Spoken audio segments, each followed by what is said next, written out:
The desert wind howled across the remote Arizona highway as Marcus Chen gripped the steering wheel of his pickup truck. The year was 2014, and he was driving back from a construction job near the Mexican border when he spotted smoke rising from a canyon ahead. As a volunteer firefighter in his spare time, Marcus couldn't ignore potential danger. He pulled over and grabbed his emergency kit from the truck bed. The smoke led him down a treacherous rocky path into a narrow canyon where an old Jeep had crashed into a boulder. The vehicle was partially hidden by scrub brush, which explained why no other drivers had noticed it from the highway above. Steam hissed from the crumpled hood, and Marcus could hear voices crying for help from inside. 3 young Apache women were trapped in the wreckage. The driver, who looked to be in her early 20s, had blood trickling from a gash on her forehead. The passenger beside her was conscious, but her leg appeared to be pinned under twisted metal. In the back seat, a third woman was cradling her clearly broken arm, while tears streamed down her dirt-stained cheeks. Marcus immediately called 911 on his satellite phone, knowing that regular cell service was spotty in this remote area. While waiting for emergency crews, he used his construction tools to carefully pry open the damaged doors. The women spoke to each other in Apache, their voices filled with pain and fear. Marcus didn't understand their language, but their expressions told him everything he needed to know about their situation. The driver introduced herself as Ayana, which she explained meant eternal blossom in her language. Despite her injury, she remained remarkably calm, and translated for her companions. The woman with the pinned leg was her cousin Ciala, meaning little fox, and the one with the broken arm was their friend Chinoa, whose name meant dove. They had been driving back from a cultural ceremony at a neighboring reservation when a deer suddenly jumped into their path. Ayana had swerved to avoid the animal and lost control on the loose gravel shoulder. Their Jeep had tumbled down the embankment and crashed into the large boulder that now held them prisoner. Marcus worked carefully to stabilize Ciala's trapped leg while they waited for professional help. He used his emergency medical training to assess their injuries and keep them talking to prevent shock from setting in. The women were amazed that this stranger had risked his own safety to climb down into the dangerous canyon to help them. As the afternoon sun began to sink toward the western horizon, the rescue helicopter finally arrived. The emergency medical team had to use specialized equipment to extract Ciala safely from the wreckage. All 3 women were airlifted to the trauma center in Phoenix, where they would spend the next several weeks recovering from their injuries. Marcus gave his statement to the police and provided his contact information to the hospital in case the women or their families wanted to reach him. He didn't expect to hear from them again, assuming they would return to their lives on the reservation once they healed. After all, he was just a construction worker who had happened to be in the right place at the right time. The local newspaper ran a small story about the rescue, calling Marcus a good Samaritan who had saved 3 lives. He felt embarrassed by the attention and tried to downplay his role in the incident. In his mind, any decent person would have done the same thing. He went back to his regular routine of work, volunteer firefighting, and the quiet bachelor life he had built for himself in the small town of Sedona. Several months later, Marcus received a handwritten letter at his construction company office. It was from Ayana, thanking him again for his heroic actions that day.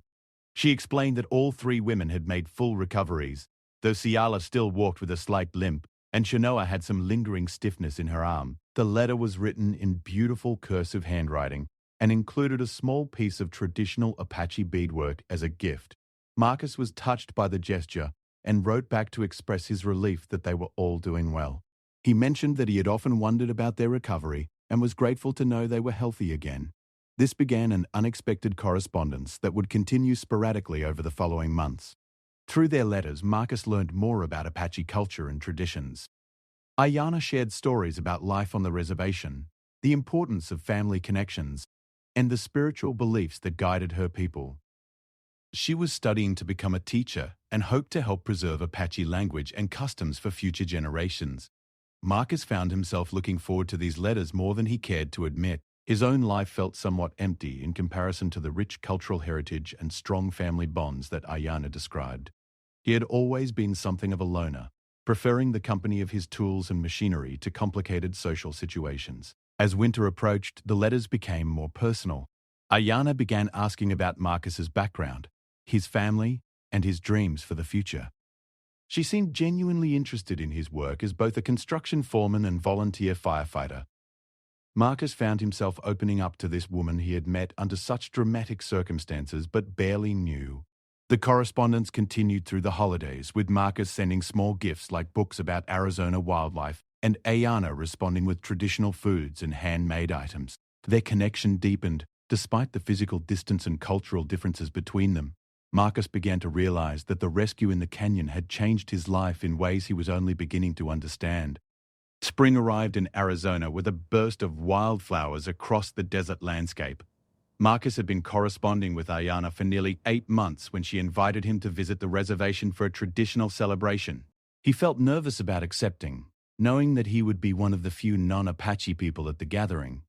But Ayana assured him that he would be welcomed as an honored guest. The San Carlos Apache Reservation stretched across nearly 2 million acres of rugged mountains, desert plains, and pine forests. As Marcus drove through the entrance gates, he was struck by the vastness and raw beauty of the landscape. The roads wound through small communities where modest homes dotted the hillsides, and horses grazed in fenced pastures. Ayana met him at the cultural center wearing traditional dress decorated with intricate beadwork and silver jewelry. Her long black hair was braided with colorful ribbons, and she moved with a grace that took Marcus's breath away. Standing beside her were Ciala and Chenoa, also dressed in their finest traditional clothing.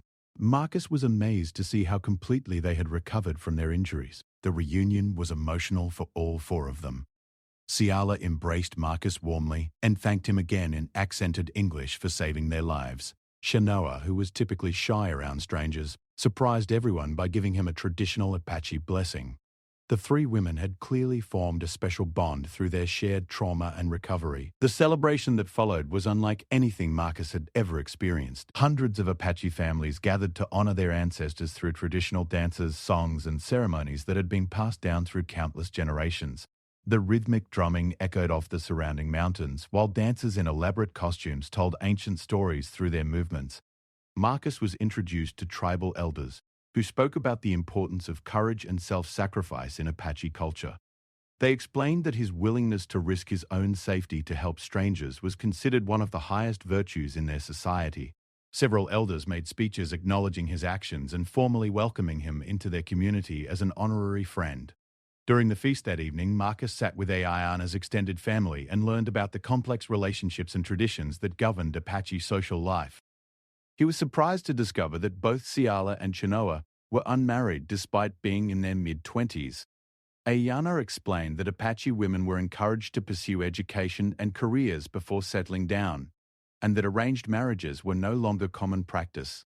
As the celebration continued into the night, Marcus found himself in deep conversation with the 3 women about their hopes and dreams for the future. Ciala had recently completed her degree in environmental science and was working on water conservation projects for the reservation. Chenoa had artistic talents and was learning traditional pottery techniques from master craftswomen while also studying graphic design at the local community college. Ayana shared her passion for education and her goal of establishing a cultural immersion program that would help Apache children maintain their connection to traditional ways while succeeding in the modern world. All 3 women were intelligent, accomplished, and deeply committed to their community's well-being. Over the following months, Marcus became a regular visitor to the reservation. He volunteered his construction skills to help build new facilities for the school and community center. The physical labor felt different when he knew it was directly benefiting people he cared about. He also began learning basic Apache phrases and customs, wanting to show respect for the culture that had welcomed him so warmly. During these visits, Marcus noticed subtle changes in how the 3 women interacted with him. What had begun as simple gratitude had evolved into something deeper and more complex. Ayana would find excuses to spend extra time showing him around the reservation. Ciala would bring him special meals she had prepared herself. Chenoa, despite her natural shyness, would share her artistic creations with him and seek his opinions on her work. Marcus found himself developing feelings for all 3 women, though in different ways. Ayana challenged him intellectually with her passion for education and cultural preservation. Ciala impressed him with her scientific knowledge and environmental awareness. Chenoa touched his heart with her artistic sensitivity and gentle nature. Each woman brought out different aspects of his personality and made him feel more complete as a person. The situation became more complicated during a summer camping trip when the 4 of them spent several days exploring remote areas of the reservation. Around the campfire each evening, Their conversations became increasingly personal and intimate. Marcus realized that he was falling in love, but he couldn't define exactly what that meant when his feelings were divided between three remarkable women. One evening, as they sat under a canopy of stars brighter than anything visible in the city, Ayana brought up the subject that had been weighing on all their minds. She explained that in traditional Apache culture, it was not uncommon for exceptional men to have multiple wives, especially if they had proven themselves through acts of great courage or service to the community. Ciala and Chenoa nodded in agreement, explaining that they had discussed this possibility among themselves many times over the past year. They had all come to the same conclusion independently. Marcus was the kind of man they wanted to build a life with, and they saw no reason why modern social conventions should prevent them from exploring this option. Marcus was stunned by their openness and honesty.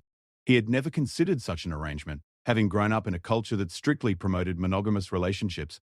But as he looked at these three extraordinary women who had become so important to him, he couldn't deny that he felt drawn to each of them in profound ways. The conversation continued late into the night as they discussed the practical and emotional challenges such a relationship would involve. They talked about jealousy, time management, financial responsibilities, and how their families and communities might react. All three women were remarkably mature and thoughtful in their approach to these complex issues. By the time they returned from the camping trip, Marcus had agreed to seriously consider their proposal. He asked for time to think through all the implications and to research whether such an arrangement would even be legally possible. The women respected his need for careful consideration and assured him that they would support whatever decision he ultimately made. Marcus spent the following weeks researching polygamous relationships, both in historical and contemporary contexts. He discovered that while plural marriage wasn't legally recognized in the United States, there were ways for committed adults to structure their lives together outside of traditional marriage frameworks. Some couples chose to have one legal marriage, with the others being spiritual or ceremonial unions recognized within their community. The autumn winds brought change to both the desert landscape and Marcus's carefully ordered life. After months of soul-searching and countless conversations with the three Apache women, he had reached a decision that would transform everything he thought he knew about love and commitment. The modern world might not understand or accept their arrangement, but Marcus had come to believe that true love couldn't be confined by conventional social expectations. He invited Ayana, Ciala, and Chenoa to spend a weekend at his home in Sedona, where they could discuss their future together without the distractions of reservation life. His modest house, which had once felt perfectly adequate for a single man, suddenly seemed small and impersonal compared to the warm, family-oriented homes he had visited on the reservation. The women arrived on Friday evening, each bringing contributions to their weekend together. Ayana carried a basket of traditional foods and medicinal herbs she had gathered from the mountains. Ciala brought scientific journals and environmental reports she wanted to share with Marcus, along with detailed plans for sustainable building projects they might undertake together. Chenoa arrived with art supplies and several pieces of pottery she had created specifically for Marcus's home. That evening, as they sat around his fireplace sharing stories and dreams, Marcus formally asked each woman if she would consider becoming his wife in whatever form their relationship might take. The proposal wasn't traditional by any cultural standard, but it came from a heart that had been completely transformed by their influence and love. Ayana was the first to respond, her eyes bright with tears of joy as she accepted his proposal. She spoke about how Marcus had shown her that love could transcend cultural boundaries while still honoring traditional values. His respect for Apache customs and his willingness to learn their language and ways had proven his commitment to becoming part of their world. Ciala's acceptance came with practical considerations that reflected her scientific mindset. She outlined how they could structure their relationship to ensure fairness, communication, and mutual support. Her environmental background had taught her that sustainable systems required careful balance and constant attention, principles she believed would apply to their unconventional marriage as well. Chenoa's response was the most emotional and artistic. Through tears, she explained that Marcus had helped her find her voice and confidence, as both an artist and a woman. Her natural shyness had always made it difficult for her to imagine sharing her life with a man, but Marcus made her feel safe and valued in ways she had never experienced before. The weekend continued with detailed discussions about how their relationship would work in practice. They decided that Marcus would maintain his home in Sedona, while also building a larger residence on the reservation, where they could all live together. This would allow him to continue his construction business while becoming more deeply integrated into Apache community life. They established guidelines for sharing time, responsibilities, and decision-making. Each woman would have equal voice in major decisions affecting their family, and they would rotate certain domestic duties while pursuing their individual career goals. Marcus would provide financial support while learning to participate fully in Apache cultural and spiritual practices. Most importantly, they agreed that their relationship would be built on complete honesty and open communication. Any concerns, jealousies, or conflicts would be addressed immediately through family meetings where everyone could express their feelings freely. They would also seek guidance from tribal elders when needed, treating their unconventional marriage as an extension of traditional Apache values rather than a rejection of them. The following months brought both challenges and unexpected joys as they began building their new life together. Marcus started construction on a large adobe home on tribal land, designed to accommodate their extended family while respecting traditional Apache architectural principles. The building project became a community effort, with many reservation residents contributing labor, materials, and expertise. Working alongside Apache craftsmen taught Marcus about traditional building techniques that had sustained desert communities for centuries. He learned to mix adobe bricks using ancient methods to orient buildings for optimal heating and cooling, and to incorporate spiritual elements that made structures feel like homes rather than mere buildings. The collaborative nature of the project reflected Apache values of community cooperation and mutual support. As winter approached, Marcus began dividing his time between Sedona and the reservation. 3 nights a week he stayed in his original home, managing his construction business and maintaining his volunteer firefighting responsibilities. The other 4 nights he spent on the reservation, either in the new house they were building or staying with one of his wife's families while construction continued. The arrangement required careful scheduling and constant communication, but it also brought richness and variety to Marcus's life that he had never imagined possible.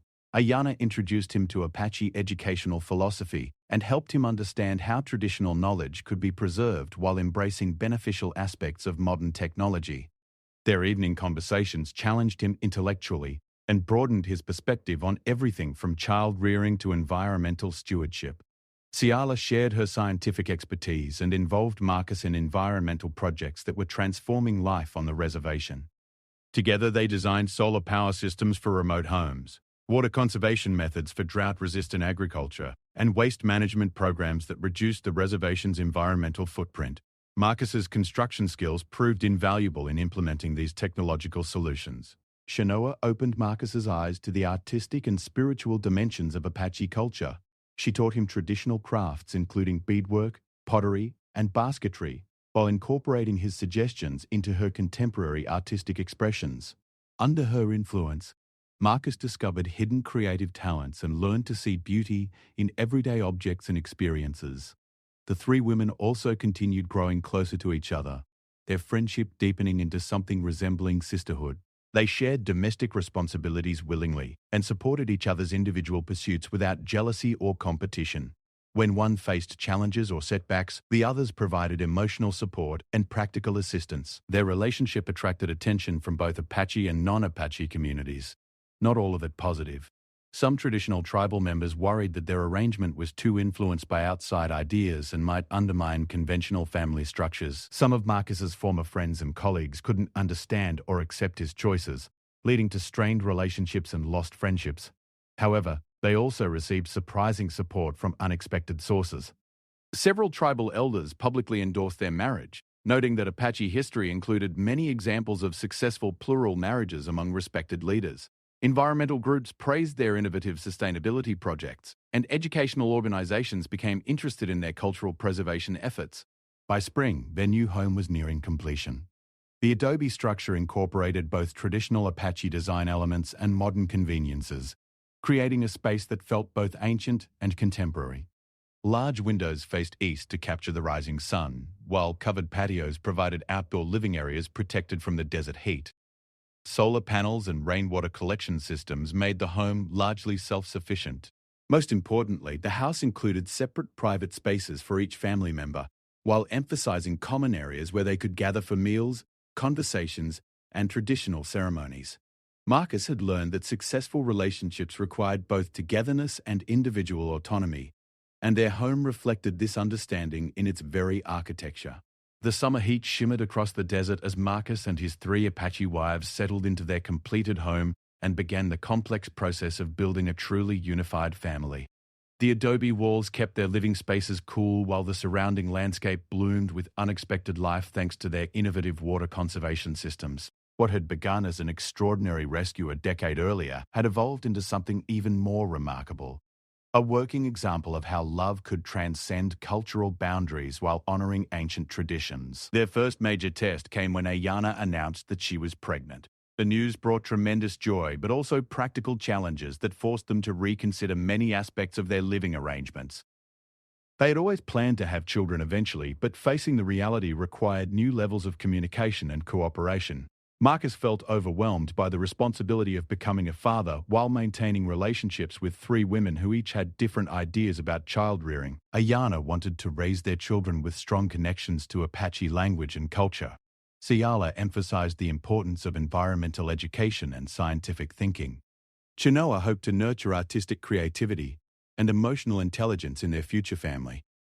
Rather than allowing these differences to create conflict, they decided to view them as complementary strengths that would give their children a uniquely rich upbringing. They consulted with tribal elders about traditional Apache parenting practices, while also researching modern approaches to child development. The result was a comprehensive family philosophy that honored the past while preparing their children for future challenges. As Ayana's pregnancy progressed, the other two women stepped up to provide extra support and take over some of her usual responsibilities. Ciala managed more of the environmental projects, while Chenoa handled increased domestic duties. Marcus learned to be more attentive to the changing needs and emotions of a pregnant wife, while maintaining his relationships with all three women. The pregnancy also brought their families closer together. Ayana's mother and grandmother began spending more time at their home, sharing traditional knowledge about childbirth and infant care. They taught Marcus about Apache beliefs regarding the spiritual significance of pregnancy and the role of fathers in protecting their unborn children. These lessons deepened his understanding of his responsibilities and helped him feel more connected to Apache culture. When their first son was born in late autumn, the entire reservation seemed to celebrate with them. The baby was given both an English name, David, and an Apache name meaning brave protector, honoring the circumstances that had brought his parents together. The naming ceremony was attended by hundreds of tribal members who viewed the child as a symbol of cultural continuity and adaptation. Caring for a newborn while maintaining their complex relationship required even more careful scheduling and communication. They established rotating schedules that ensured the baby was always attended by at least one parent, while allowing each adult to pursue their individual interests and responsibilities. Marcus learned to change diapers, prepare formula, and soothe a crying infant, skills he had never imagined needing but now treasured. The following spring brought another surprise when both Ciala and Chenoa announced their pregnancies within weeks of each other. Having three pregnant women in the household presented logistical challenges that stretched Marcus's organizational abilities to their limits. Doctor appointments, dietary requirements, and emotional needs all had to be carefully managed while ensuring that no one felt neglected or overlooked. Marcus hired additional help for his construction business so he could spend more time at home during this crucial period. He also began training Apache men in construction techniques, creating employment opportunities on the reservation while building a support network of skilled workers who understood his family's unique situation. The double pregnancy brought the three women even closer together as they shared the physical and emotional experiences of carrying children. They attended prenatal classes as a group, practiced breathing techniques together, and supported each other through the discomforts and anxieties of pregnancy. Their sister-like bond grew stronger as they prepared to raise their children as siblings rather than step-relatives. When Ciala gave birth to a daughter they named Maria, with the Apache name meaning sacred water, and Chenoa delivered a son called Joseph, Apache name meaning gentle thunder, their home suddenly became a bustling center of infant care and family activity. 3 babies under 18 months old required constant attention, but they also brought immeasurable joy and purpose to the household. Marcus discovered that fatherhood suited him better than he had ever expected. His patient nature and problem-solving skills made him a natural caregiver, while his wife's different strengths created a support system that benefited all the children. Ayana handled educational development and cultural instruction. Ciala focused on health, nutrition, and environmental awareness. Chenoa nurtured artistic expression and emotional sensitivity. The children grew up speaking both English and Apache, learning traditional crafts alongside modern technology, and understanding their unique place in both worlds. They were raised to respect their Apache heritage while also appreciating the diverse cultural influences that Marcus brought to their family. This multicultural upbringing gave them advantages that became apparent as they started school and interacted with children from more conventional families. As the children grew older, Marcus and his wives faced new challenges related to education and socialization. They had to decide whether to enroll the children in reservation schools that emphasized Apache culture or off-reservation institutions that might provide better preparation for college and careers in the broader world. After extensive discussions, they chose a hybrid approach that included both traditional tribal education and mainstream academic preparation. Their home became a gathering place for other Apache families who were grappling with similar questions about cultural preservation and modern adaptation. Marcus found himself serving as an informal counselor to men who were trying to balance traditional masculine roles with contemporary expectations for fathers and husbands.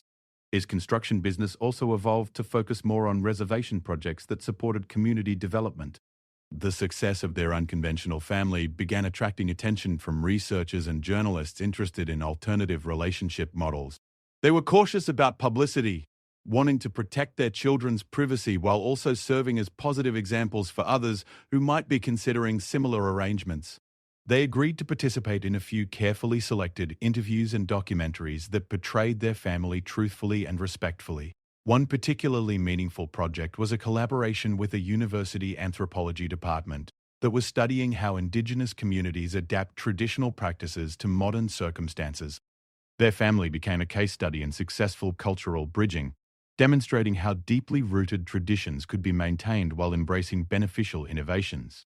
Through these academic partnerships, Marcus learned more about the historical context of plural marriage in various cultures and the psychological research on alternative family structures.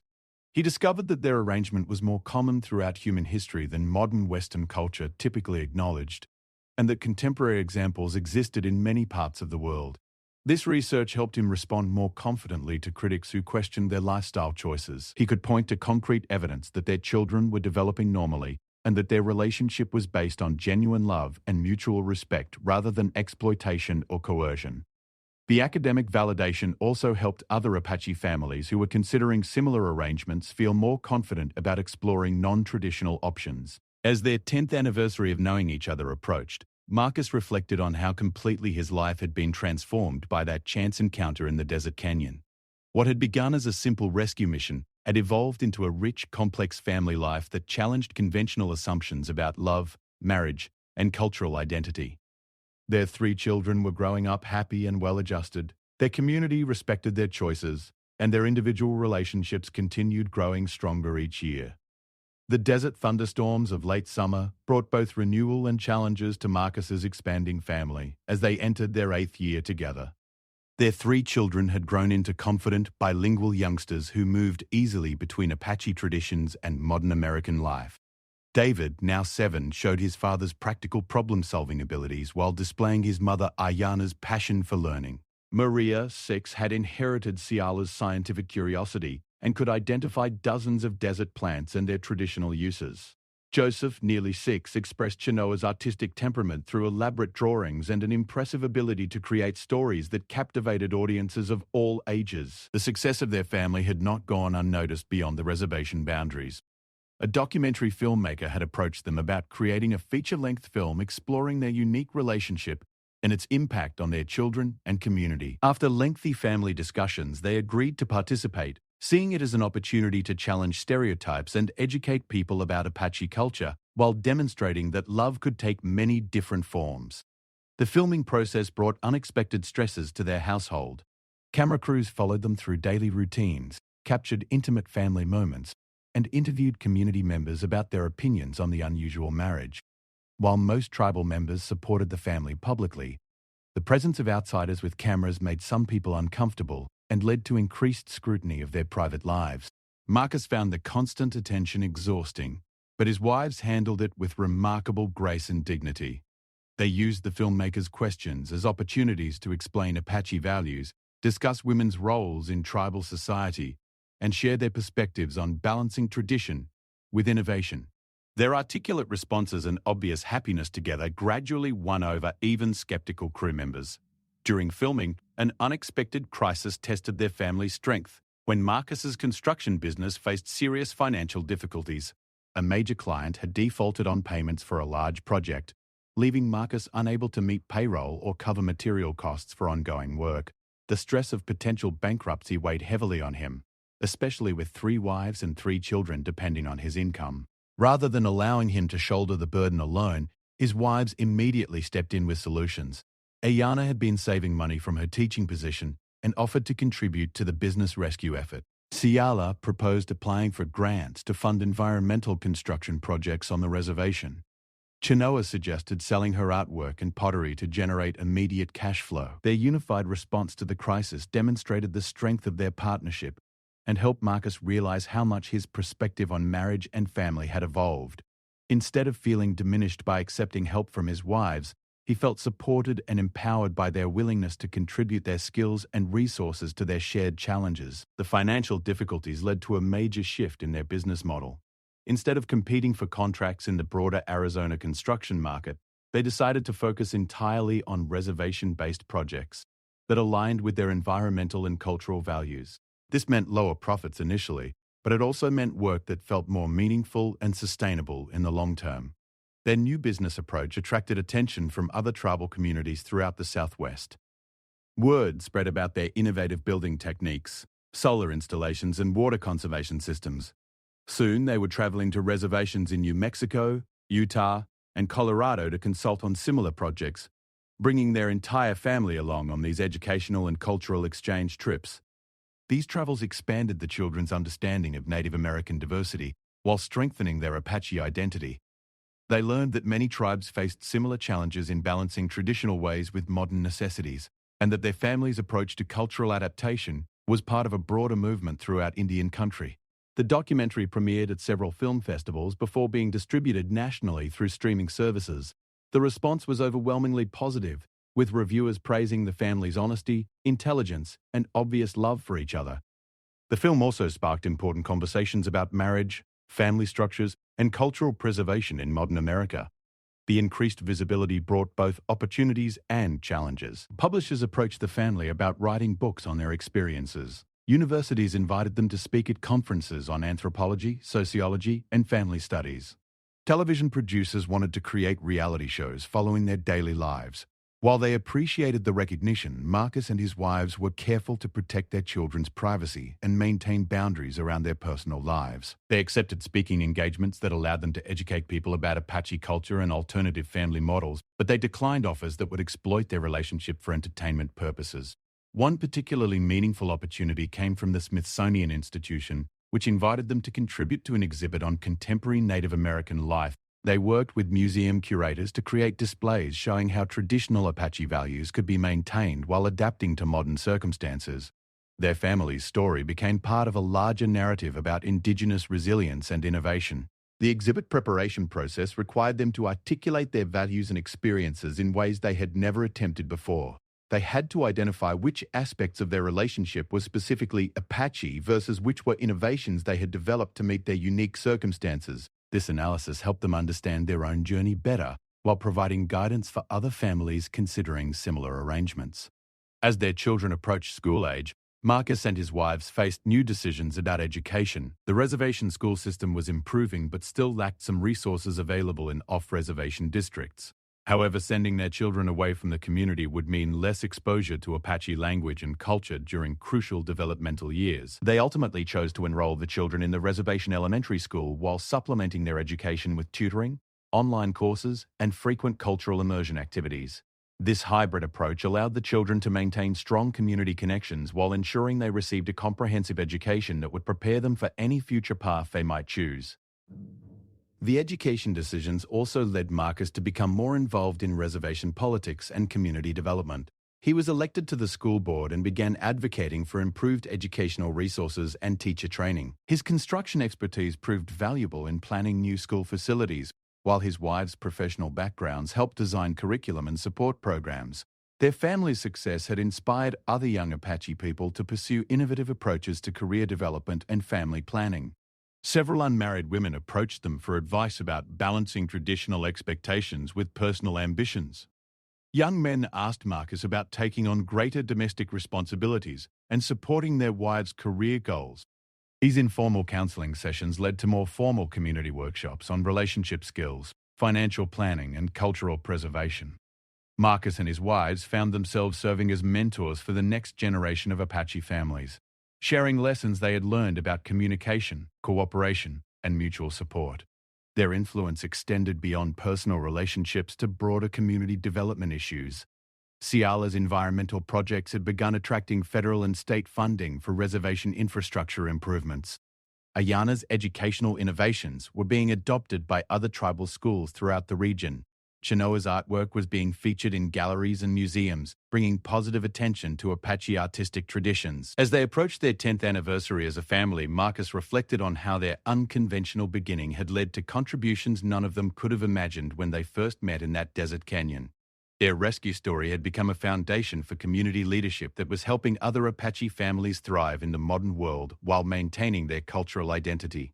The 10th anniversary of their first meeting arrived with the kind of perfect desert morning that reminded everyone why Arizona's landscape had captured human hearts for thousands of years. Marcus stood on the adobe patio of their family home, watching the sun rise over the mountains while his 3 wives prepared a special breakfast to commemorate the day that had changed all their lives forever.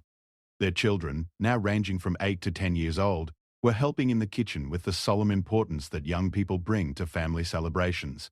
The decade had transformed not only their personal lives, but also their entire community. The San Carlos Apache Reservation had become a model for sustainable development and cultural preservation, largely due to projects that Marcus and his wives had initiated and led. Their construction company now employed over 30 Apache workers and had contracts throughout the Southwest for environmentally sensitive building projects. More significantly, their family had become a symbol of successful adaptation to modern challenges without abandoning traditional values. The documentary about their lives had been translated into multiple languages and was being used in university courses on anthropology, sociology, and family studies. Their story had reached people around the world who were seeking alternatives to conventional relationship models. On this anniversary morning, they had invited the entire extended family and many community members to join them for a celebration that would honor both their rescue story and their subsequent journey together.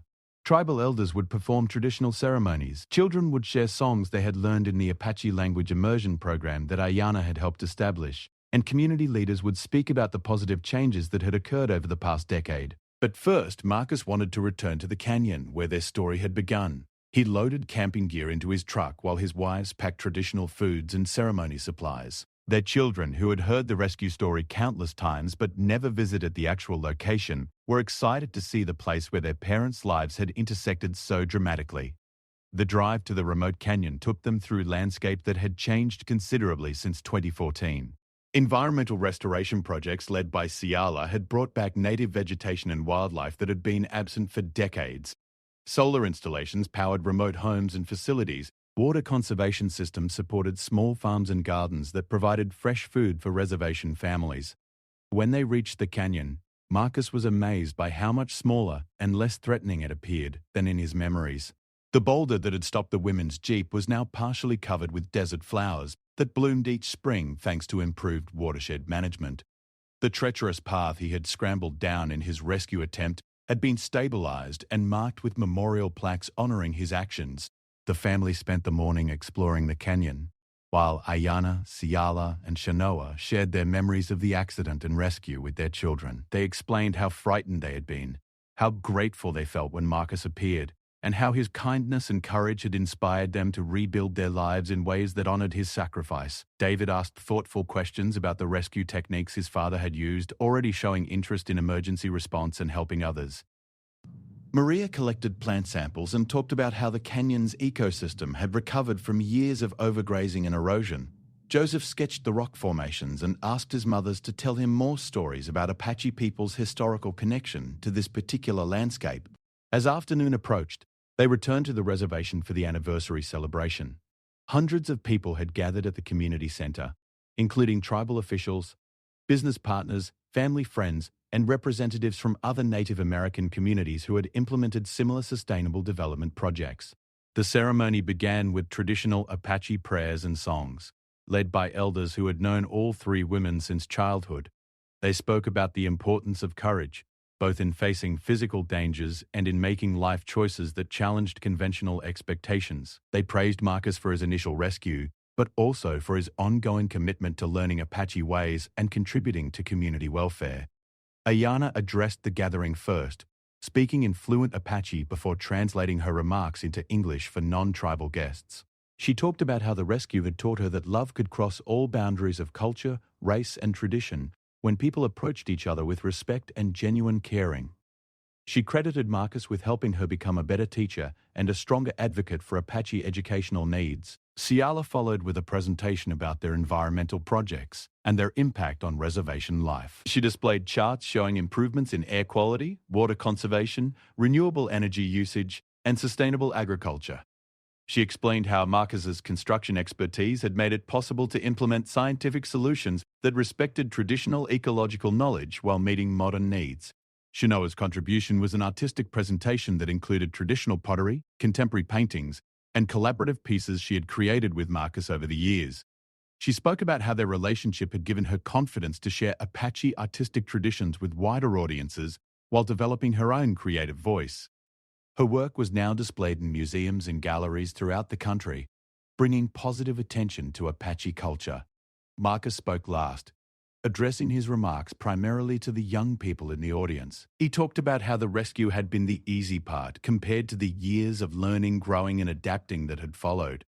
He emphasized that successful relationships required constant effort, honest communication, and willingness to put family needs ahead of individual preferences.